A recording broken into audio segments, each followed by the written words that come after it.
So many of us carry self-doubt around like baggage that weighs us down and keeps us from moving forward. On today's episode, you're going to meet Lo, and you're going to hear about her incredible journey from self-doubt to 1,000 subscribers. Come join us. Welcome to the Launch Your Box podcast with weekly tips, tricks, and strategies to start, launch, and grow your subscription box. Now, here's your host, Sarah Williams. We are back with the podcast. I am with Lo Hixson from Passion and Growth. And there's so much to really unpack with Lo's story. And there's a personal journey here, and there's also a professional journey here. And so we're going to start by just unpacking all of it. I'm so excited to have her on the podcast today. Lo, why don't you just say hi to everybody real quick?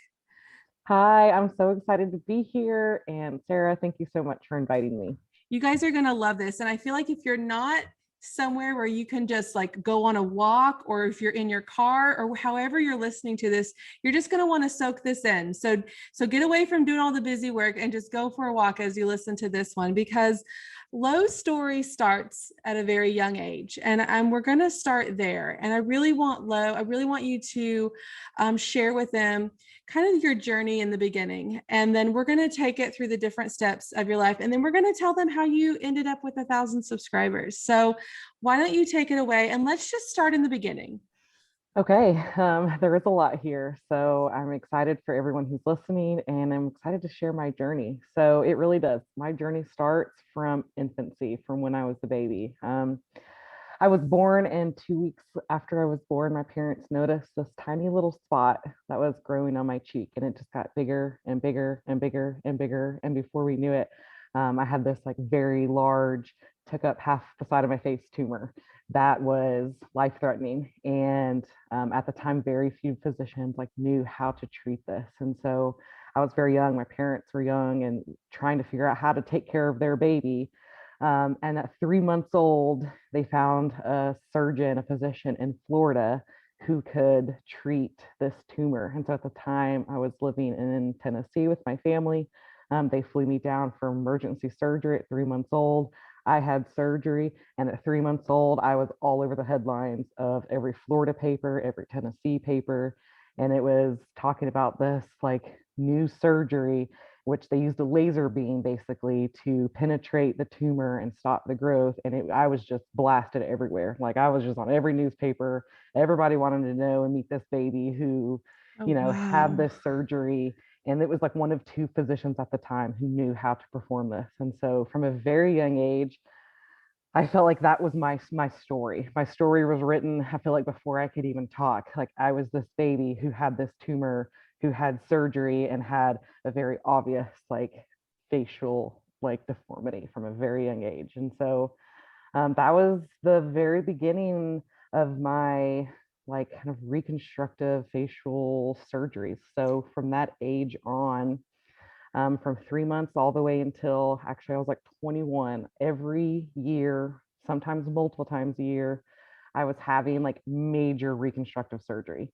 And so in the beginning, a lot of it was just still removing the tumor, and they would, remove part of it. They would have to wait I was growing. I was an infant and growing into a toddler and then a child, and so much growth was happening. And so they could only do pieces at a time. And also they could reconstruct something, but then they would tell me and tell my parents, like, we're going to have to do this again in 6 months, a year. Like it's going to have to continue, because every time her face changes, like things are shifting, and what we did is not going to stay that way. And so it was never ending, was it? It was never ending. I got in this cycle of just, okay, it's my time, let's go. We would have to drive. This was not a place that was near us. So we would have to drive to like Cincinnati, Ohio. I would go and I would have these surgeries. I would be in the hospital. I would miss school. I mean, I was always kind of like the kid that was missing school, was having surgery. I was always kind of something to like stare at. And kids are curious. So that's just our nature. And when you look different, that's just kind of to be expected. And I'm sure that was hard for you. I mean, I feel I have a 13-year-old daughter, and that, it's like that age is just the hardest, and even younger than that. Like, I think that period of like going through, I don't know, about fourth grade through high school is like, God, that's like most of your like childhood right there. And it's so hard. It's so hard for girls too. So I can't even imagine like dealing with this constant changing thing going on, with all the surgeries and as everything's changing with that. So I can't imagine what you're dealing with as a young woman, as a young girl. Yeah, I think it brought upon a lot of self-doubt. Mm-hmm. And I think without realizing it, it brought on this belief that like the way I looked was not good enough. I mean, I was having like major reconstructive surgeries all Mm-hmm. the time. And so it brought on this like, well, the way you look is not good enough, so let's fix it. And oh, it's a year later, so things have looked different, so let's fix that again.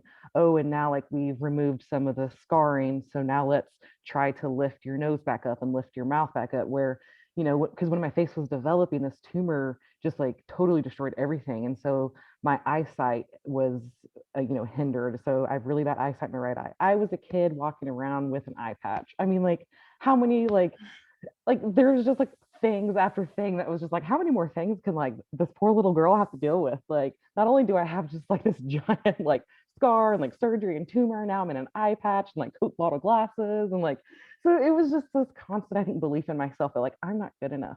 I Yeah. have to change myself to look to be a certain way. We're always trying to attain a level of I don't know, like what's the end point? And so that was kind of the message I was telling myself. And it was really hard, especially when I got to like high school. Mm-hmm. I very vividly remember having like body image issues, and I struggled a lot with, I think, not only the way like me looking different, like my facial features, but then thinking that the rest of me had to change. And so I struggled a lot.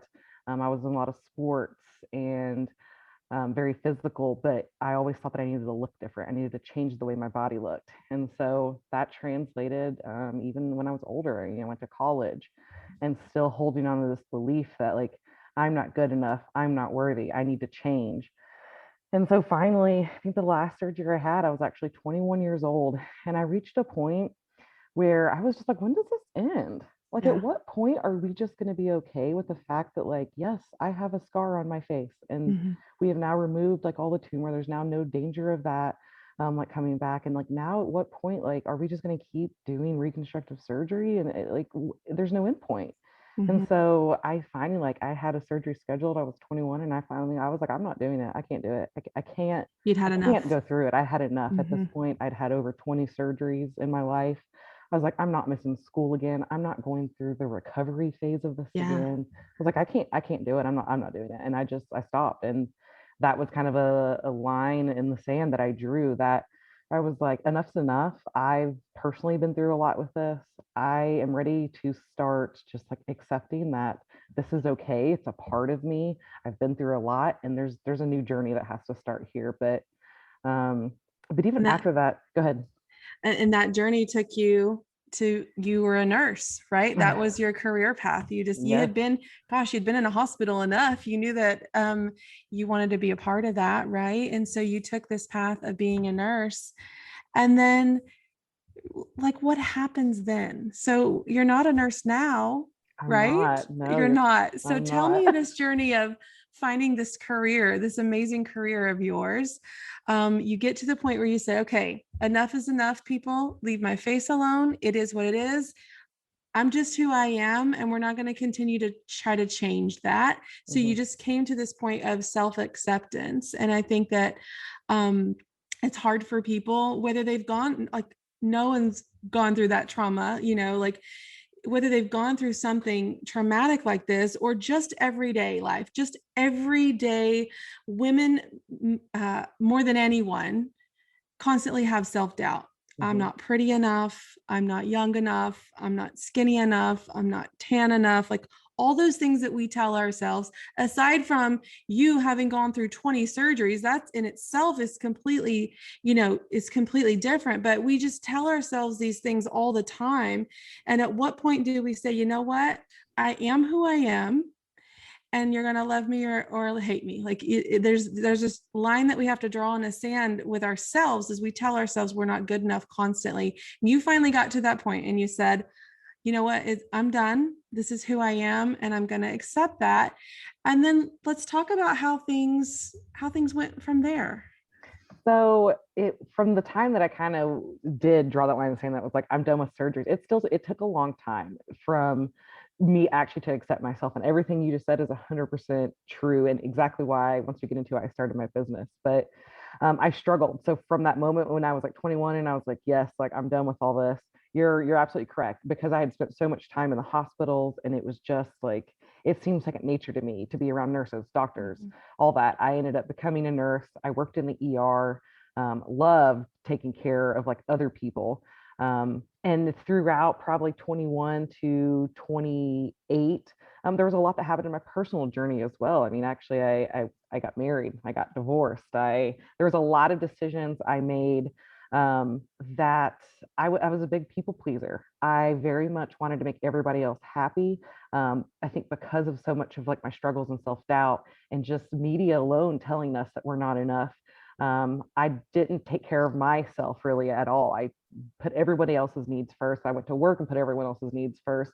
And I just realized, like, over the years, that I was like, man, like I'm full of self-doubt. Like the thoughts going through my head are very negative. I'm telling myself that, just, kind of the things you listed off, like I'm not pretty enough, I'm not smart enough, I'm not I'm not a good enough nurse. Like anything you could think of, it was just like, I'm not enough. And Mhm. it's just everywhere you look, on social media, on commercials. I mean, everything is telling us like, you need to lose weight, you need to do this, you need to look a certain way, you need to get a facelift, you need to You need to use have this. Botox, you need to have lip implants, you need all these Yeah. things. Yes. And it's like, All the whoa, like time. where do we just like learn to just like be ourselves and like love who that is? And so I noticed within myself that I was struggling a lot with self-acceptance and like body acceptance. And I was struggling a lot with having anxiety as well. You tell yourself so much you're not enough, it can just Yeah. lead to a lot of anxiety. And so after a lot of feeling like that and feeling not enough, and just I hit a point in my late 20s, where I got tired of feeling like I wasn't enough. I got tired of feeling that who I was, I that I couldn't show up fully as myself, that I had to not pretend to be someone else, but just like hide parts of me away, because if I showed like the real me, or if I told someone that, sometimes on a daily basis, like I look in the mirror and I don't like what I see. I was like, if I Mhm. tell someone that, they're gonna think I'm crazy. And so I finally, around like 28, was like, man, I am so sick of this. I was sick of being in unhealthy relationships. I pushed any like, personal relationship, especially, with a partner or whoever I was dating, whatever. I pushed people away, because I was like, I couldn't accept their love, Yeah. because in my head, I was telling myself this story of like, I don't know how you can love me. Look at me, like I'm broken. You didn't love yourself, so how could anyone else love you when you couldn't even love yourself? Exactly. Mhm. And that was a hard realization, but I kind of had a coming to Jesus with myself, and was like, look, like what's going on here? What do we have to do to work through some of these things? And I realized that I stuffed a lot of my emotions just down. I just stuffed them. It was like, oh, like here's a painful feeling or thought, or here's a bad memory, or here's something triggering. Let's just like stuff that as far down as we can, and like not actually have to process it. Mhm. And I realized that that's where I needed to start. And I started like journaling, and I started just like reading books about, like, I didn't really know what personal development was. I didn't really know that term, but I started reading books that in turn, like that's what it was talking about, was like shifting your mindset, and changing the way you think about things, and using like positive affirmations. And I think the big eye opener for me in the beginning was journaling. My Okay. very first journal entry was a letter to myself. And I wrote this letter, and I was very scared to write it, but I wrote it just like open and honest. And I was like, dear Lo, and just like wrote all these things. And by the end of it, I mean, I was crying, there was pages written. And at the end of it, I was like, wow, like I've been holding on to a lot. There's a lot to unpack in this like letter.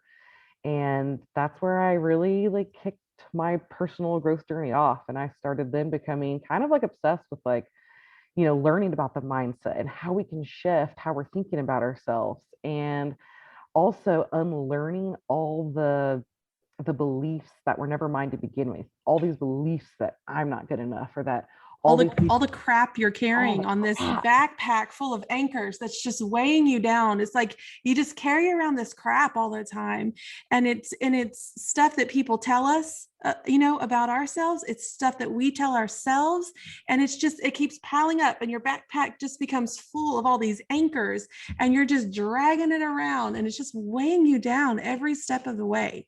Yep.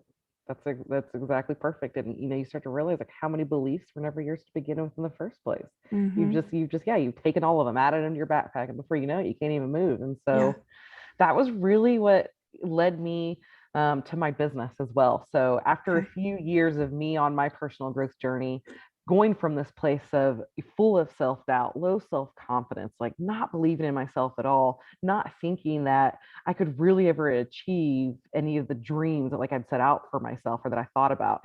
And my limiting factor that was like, oh, well, like that's only for like pretty people, or that's only for like rich people, or that's stuff that's just not true. Right. And after a few years of really just working on myself, I'll never forget the moment I was standing in my kitchen. I had some friends in the kitchen, and I had this moment where I sat there and I looked at them and I said, I'm made for more.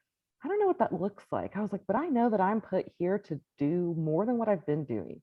I was like, I have, struggled with so much. And like all of us have, we all have our struggles and our trauma and the things that are holding us back.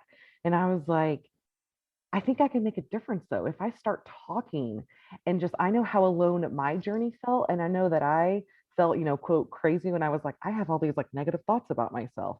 I felt so vulnerable and scared to share that. I was like, but if I start sharing that, if I can start showing other women that they're not alone, this is common, and you can change a lot of that behavior. A lot of this learned behavior we've acquired, if we just can just like bring awareness to it and be open about it. And so that was at the beginning of 2019. And I did not know what was in store for me, but so that was kind of the thought floating around. So that was, January of 2019. I remember that. And so I had this thought that I was like, I'm going to do something. I don't know what it looks like. I don't know if this involves like writing blogs or speaking. And like, spoiler, I don't like public speaking. So don't ask me why. Let's like, cross that one off the list, right? like I've done it now, but it is not something that I still really don't love it, but we're working through it. And so I didn't know what this would look like. And so I kind of threw a bunch of ideas around. Nothing really felt right. Months passed, summertime came. And then it was in September, it was fall. Some friends and we headed to, I don't know if you've been to Fredericksburg, but it's like our wine country here in Texas. And so we're in Fredericksburg, we're drinking some like sparkling wine. And I remember just like, it's like a peaceful moment. We're overlooking the vineyard. And I just had this idea. I had just gotten one of my, a subscription box that I personally subscribe to. I had just gotten it in the mail a few days before. And I always loved that experience of, I got something just for me. It's a present, it's a gift. Like this is my time to open this and see what's in it. And so I'm sitting there, and then I looked at them and I was like, you guys, like, what if I combine a subscription box and like personal growth, like self-care, self-love, like it's genius. And they kind of look at me and they're like, yeah, okay. Okay, Lo, sure it is. Yeah. Keep drinking your wine, Lo. Go ahead. You just go ahead and finish that glass and see what other crazy ideas you come up with. And I was like, this is gold. I struck gold here. And so I go home and I search and I Google. I was like, well, how do you start a subscription box? Or how do you start a business in general? Like, again, right, because you're not a business nurse. owner. Yeah, exactly. You're taking care of patients all day. You're not a business owner. Now you got to figure out how to buy products, how to package products, how to ship products, how to sell products. Like you've got to figure the whole thing out, right? The whole kit and caboodle. And I had no clue what I was in for. No clue. I was like, I have this great idea. So I'm going to come home every day from my nursing job and I'm going to work on this. And I took a course that laid out foundations for it. And it was fantastic. Thank goodness there's leaders, like you now in the community to help people like me like start. Because I had no idea. And so this was in September of 2019.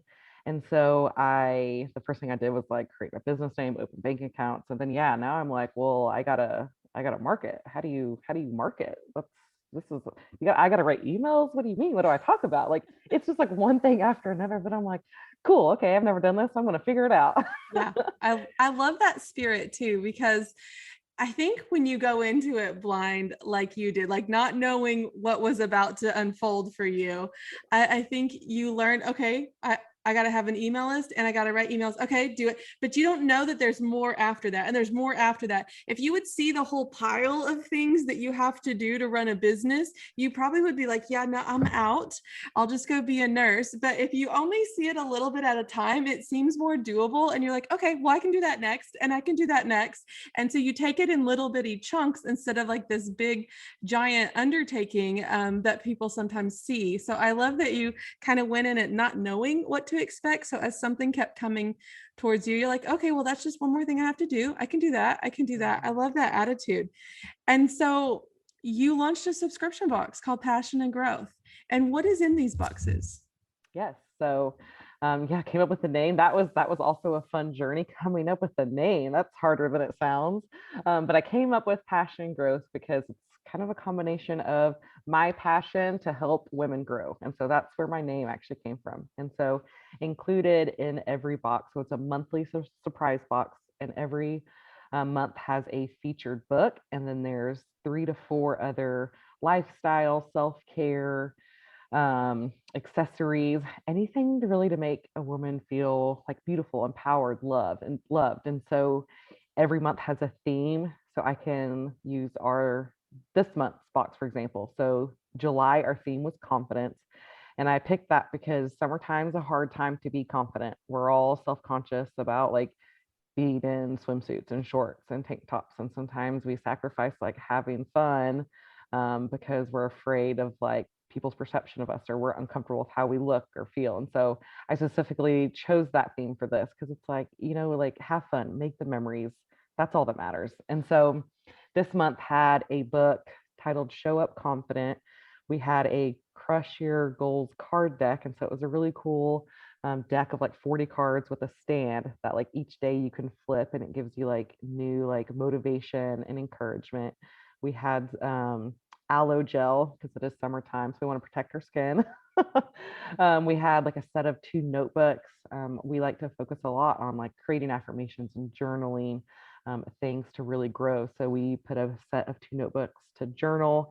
And then we had a hat that said, I am enough. And so it was a custom made hat to remind us, like when you're at the beach or you're at the pool, that you are enough. So that was this month. And it was so well received. So it was such a good box. But each month has a different variation of just like motivational encouragement, self-care, and reminders that you are and always were enough. Awesome. So let's unpack this a little bit. We've talked about your personal journey.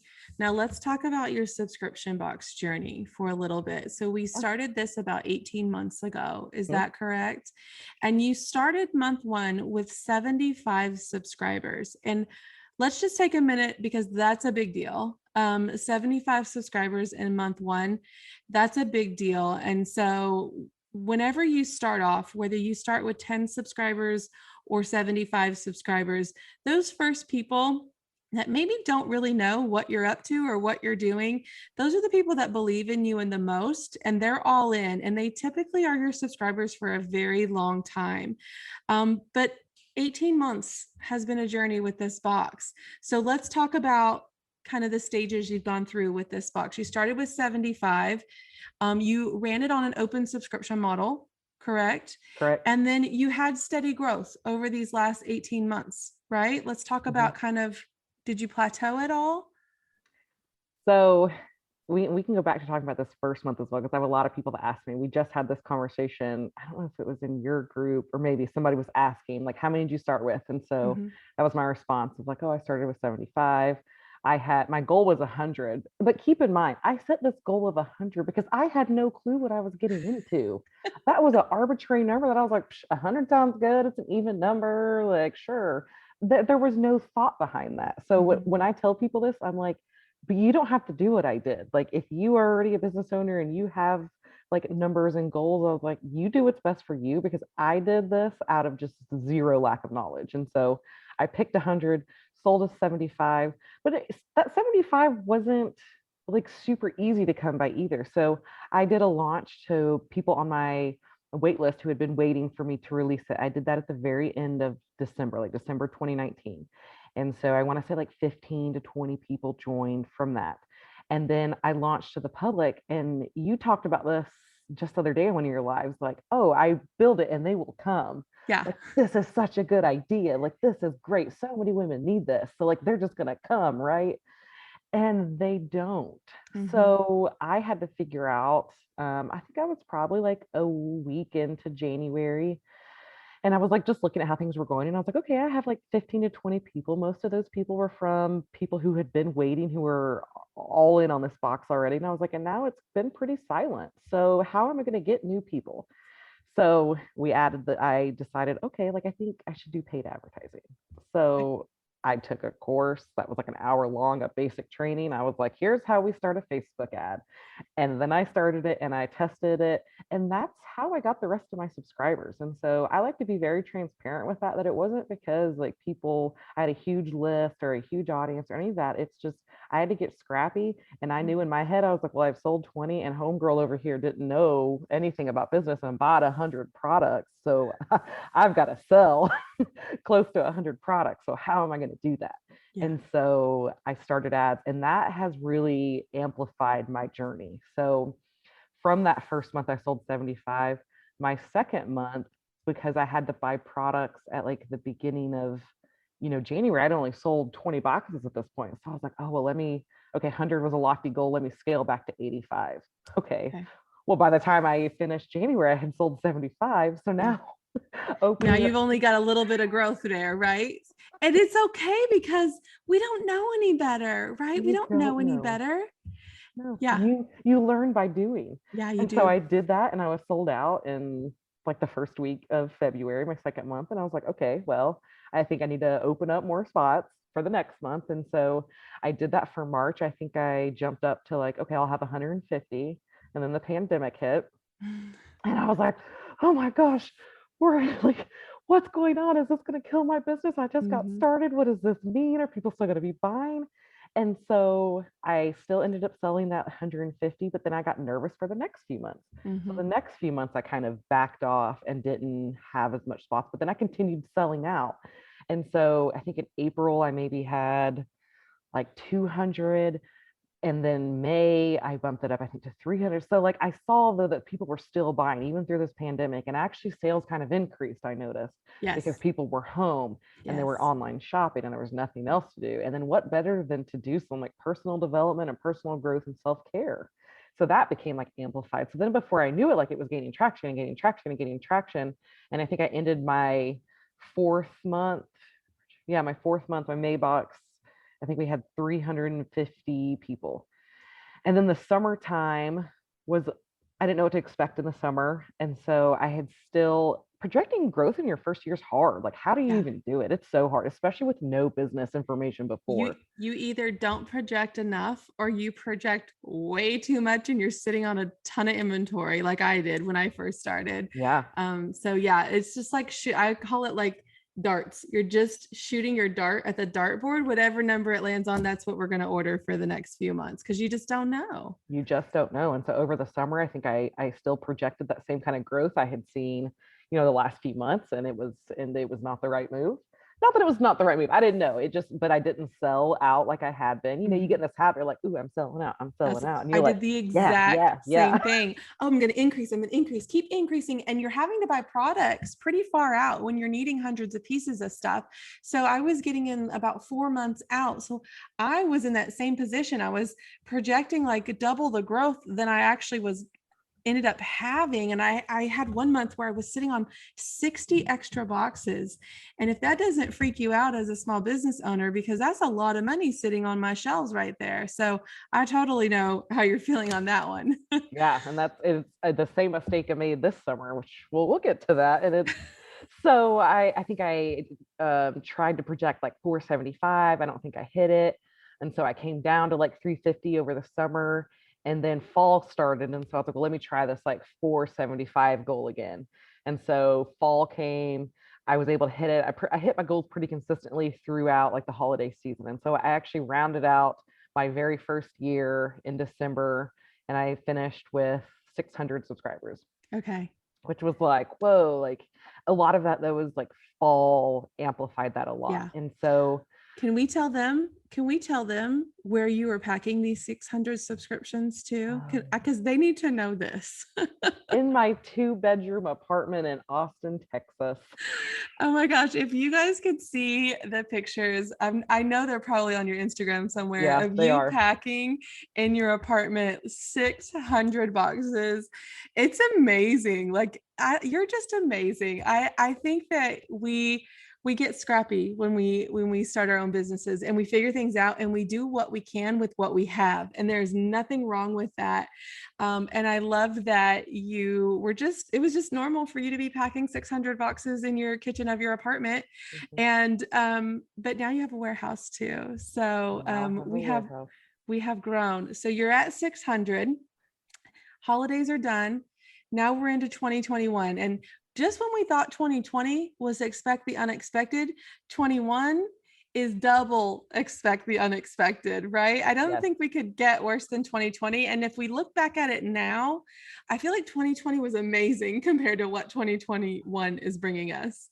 Yeah, it has been difficult. So, and this is why I wanted to touch on that I use paid advertising a lot to grow my subscription. And so when I hit the 600 in December, I had already decided at this time, I mean, growing that amount, it's a lot. I mean, and I started in September with like, I don't know, maybe like 400. And then 3 months later was at 600. That's a lot that happened in there. Customer service was getting a lot.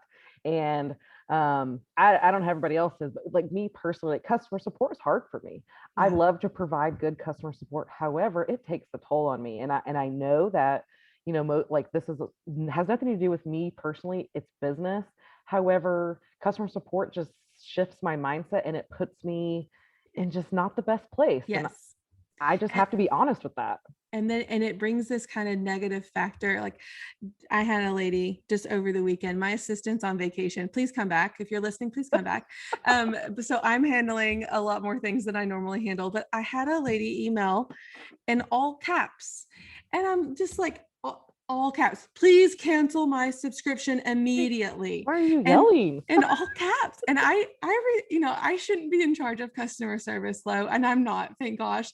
But I replied, why are you emailing me in all caps? What's wrong? Here's the cancellation form. Like, and she just said, oh, sorry. Like, hello, there's people on the other side of that email.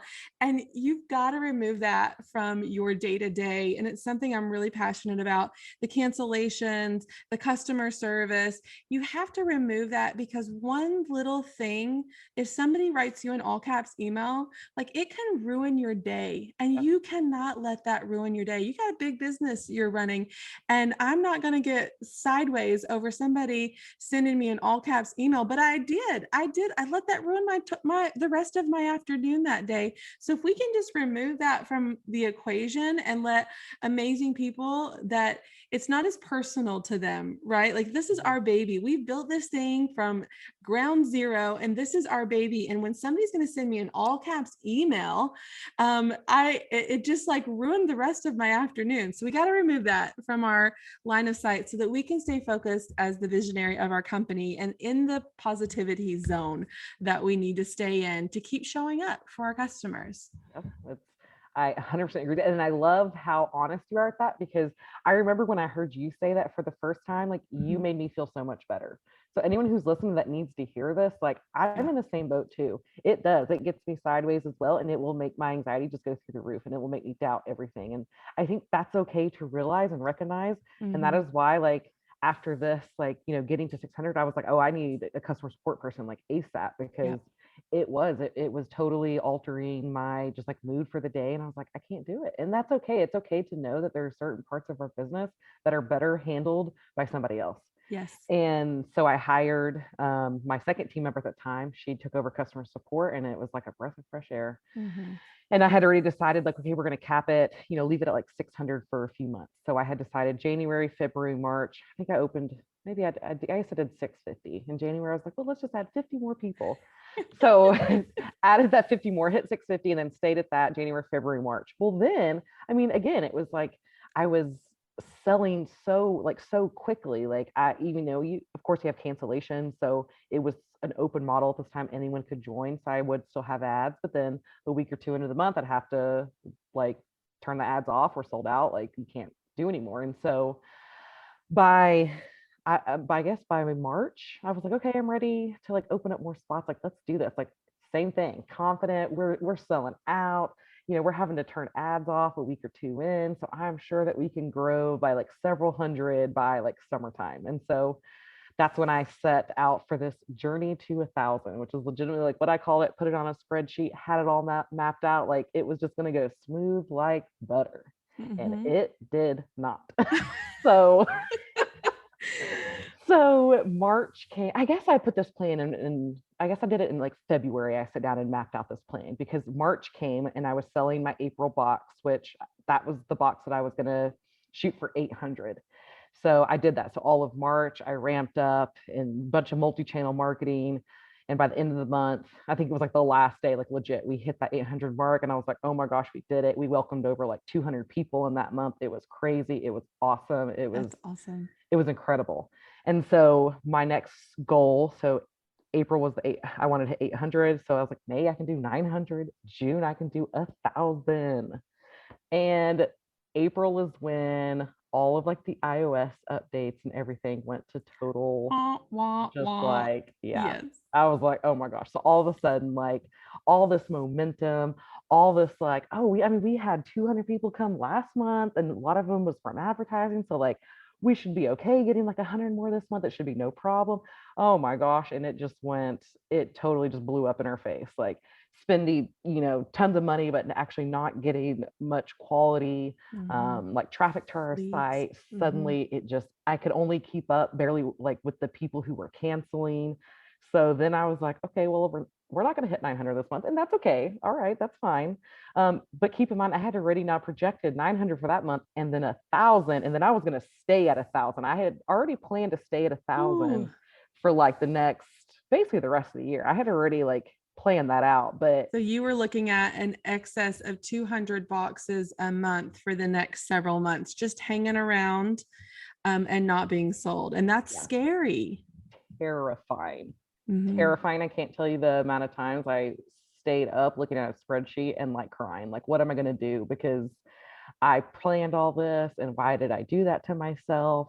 And did I not learn like last summer? But the thing is, like, you don't, like, you just figure it out and you learn by doing. And so we kind of went back to the drawing board of just like I did my very first month. How am I going to sell these extra boxes? Like, we have to do something. And March is around the time actually that I stumbled into your world. And so I did your coaching week, and that was really the first time like I really saw like you in action and like your model and what you do. And so I started really following, and I hadn't seen anyone else do what you're doing. I had never seen someone run a subscription box on a closed model. So when you first said it, I was like, she's crazy. Like, what? I've never heard of that. And I was like, I need to find out more information about this. And so I was instantly intrigued because like I said, you're the only person I've heard of that does it on a closed model. And so, the first time I thought about it, I was like, oh no, like that wouldn't work for me. Like, that's not for me. I don't need to do that. But then like the more and more I was just like watching your videos and just like, and then like trusting you more. Like trust comes with just like listening to you more and learning from you more. And the more I'm just like seeing like behind the curtain of your business. And then I did the tribe course with you and like did those things. And the more you're like talking and I'm understanding, and your transparency with like sharing your journey with us of you also like projecting too much and overbuying in this. And I was like, wow, like that makes sense. Like, and you were like, oh, that's me. I was like, that's me. I have done that. I have done that to myself. And I'm looking at, if I don't figure something out, I'm sitting on 100, 150 extra boxes. And that is when I decided so April didn't go super great. I mean, we didn't hit that, sorry, I don't remember what month. Yeah. We didn't hit the 900. Subsequently, we did not hit the 1,000. And so for my June box, I was looking at an excess of like 150 boxes. Wow. And so that is really when I decided we're gonna have to close this baby up. Okay. So I So you launched a closed cart? I launched a closed cart and I was terrified. I didn't want to do it. Heck no, I Mhm. don't want to be on camera. No, ma'am. Nope. No, wait a minute. Nope. You told me the other day that you did your first live. Is that No. true? What did you Well, what'd my you first, say? I don't know what oh, I did my, I mean, it was my first like consecutive, like several, like I Okay, so had your done, first live launch. like, it was my first live launch. Yes. I Okay. had never done that. So my first live that I actually did for my business that was not that long ago. It was sometime during Tribe. I was Okay. watching it and talking about like how you, and you have been saying it too. Like you say it all the time. You have to be like front facing on your business. And Hmm. so my very first live I did was not long ago, maybe a month or two ago. Maybe that's what I'm remembering. Yeah. So it wasn't long. So you probably saw that where I did. I was like, oh my gosh, I did my first one. And then I didn't really do much after that. I think I did a live unboxing because I could like hear you in my voice that like they have to see you like before you just go do a launch. And so I then pretty much followed your plan of what you talked about. So I announced, well, first of all, actually, last month in June, I got rid of my discount. So Okay. I did have a heavy discount on like 6 and 12 month subscriptions. And so that was my first plan.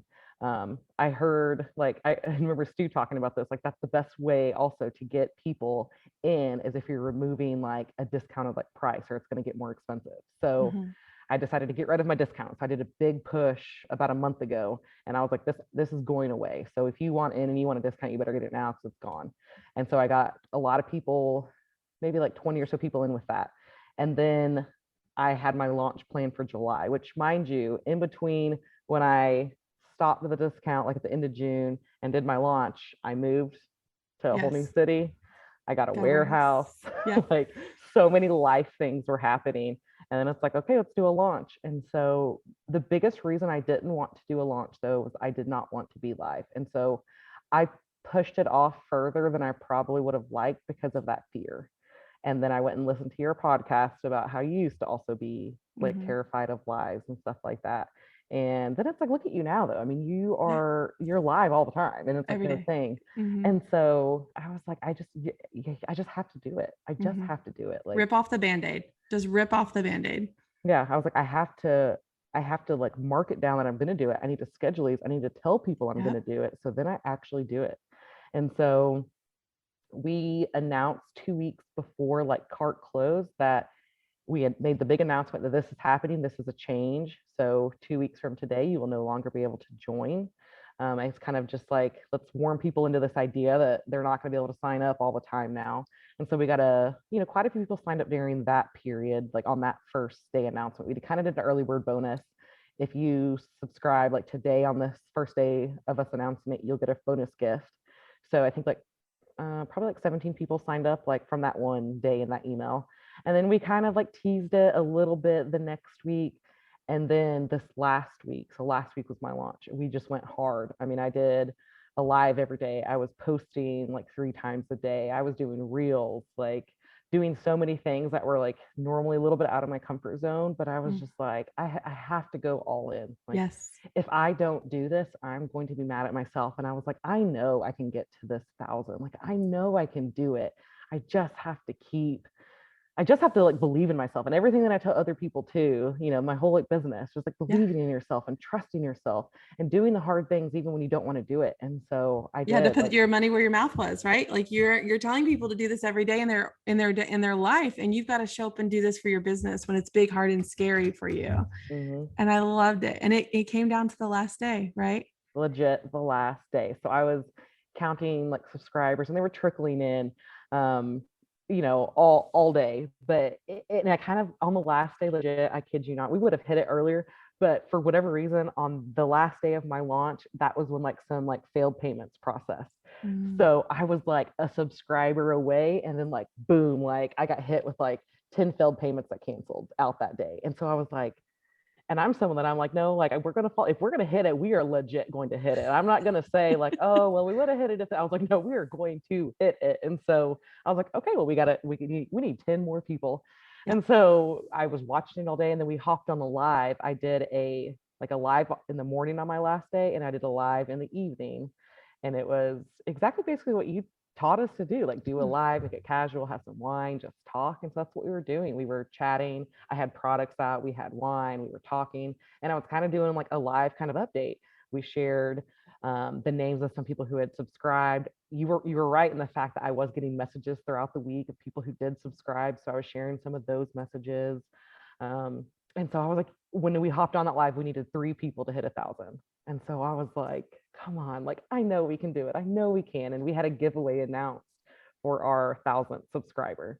And so I was like, I know we can do it. Like, we just have to, let's just get on this live and give it like all of our energy. And so we got on, we talked about it, we amped it up. We had 1 person subscribe like 30 minutes into the live. Oh gosh. And then, yeah, I was like, okay, so we It's still painful. like 30 minutes into the live and we were only 1 person like ahead. And I was like, oh my gosh, we still need 2 more people. And so it literally was like at the hour mark. I kid you not. I think we started this live at 7.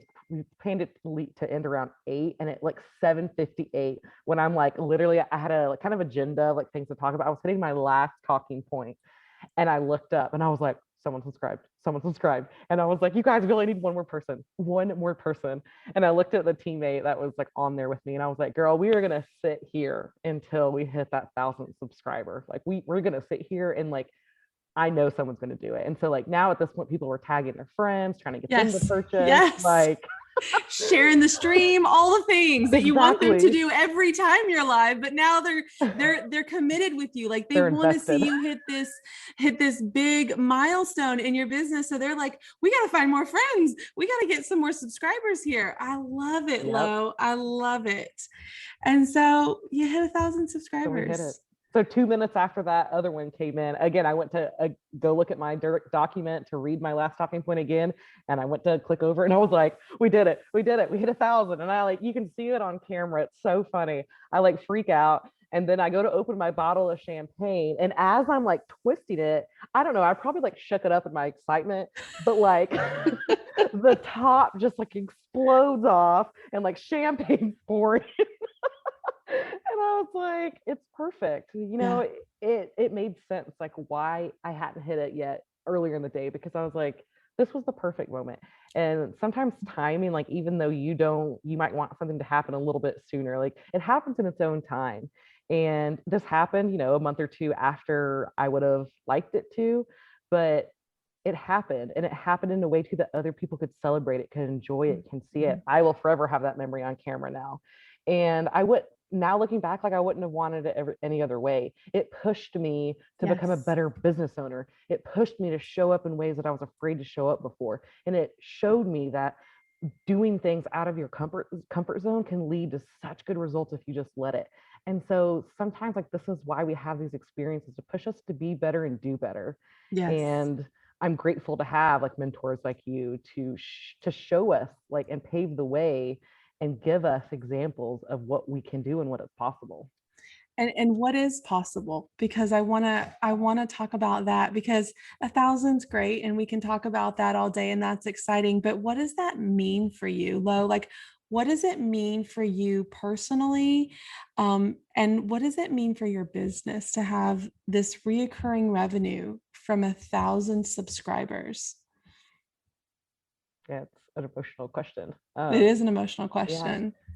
I mean, this business has allowed me to be my own boss now. I was able to leave nursing almost a year ago now. I left last September. So we're almost coming up on a year. And almost now for a year, I've been able to work for myself. I've been able to make my own schedule. I have been able to take care of my like personal, like self-care, like mental needs. I've been able to put myself first in a way that I haven't been able to do before. What it means like for my business is I'm able to I don't know, it's just so hard. Sorry. It's hard for me to like get these words out, but it's so important to me to support other women. And now my business is able to hire and like support other women. And not only that, but all of our products we purchase from other women-owned businesses. And so we get to support their businesses. And the ripple effect on this is huge. Mm-hmm. And the subscribers that we impact, like the messages that we get of people saying that like, you know, this is the highlight of my month because it reminds me that I am enough. And it's going to be like, okay, and I can do hard things, and I can accomplish this. And that effect is just so huge. And so one day I just imagine like it's going to be so much bigger than it is now. And it's not all, finances and what it can do financially. It's more like what it can do for people, what it's going to do for, subscriber, like their daughters. Like people send me pictures of their subscribers and they have their daughter opening it with them. And I'm like, wow, like how, like what would that have been like for me when I was a little girl to like have that experience of being reminded that it's okay to accept ourselves just as we are. Yes. And so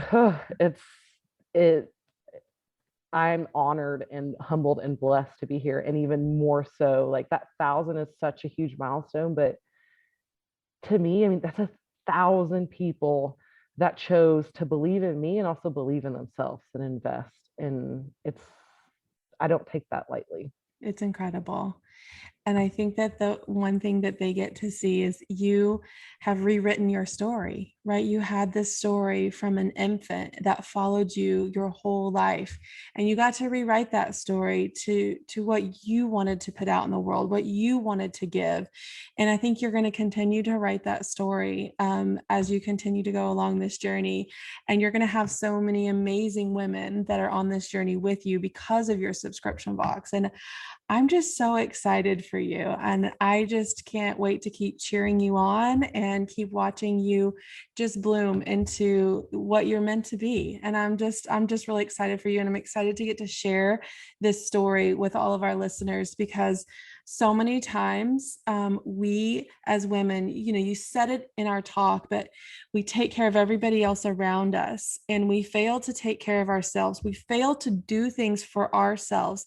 They're going to help propel us forward because we're so busy doing for everybody else.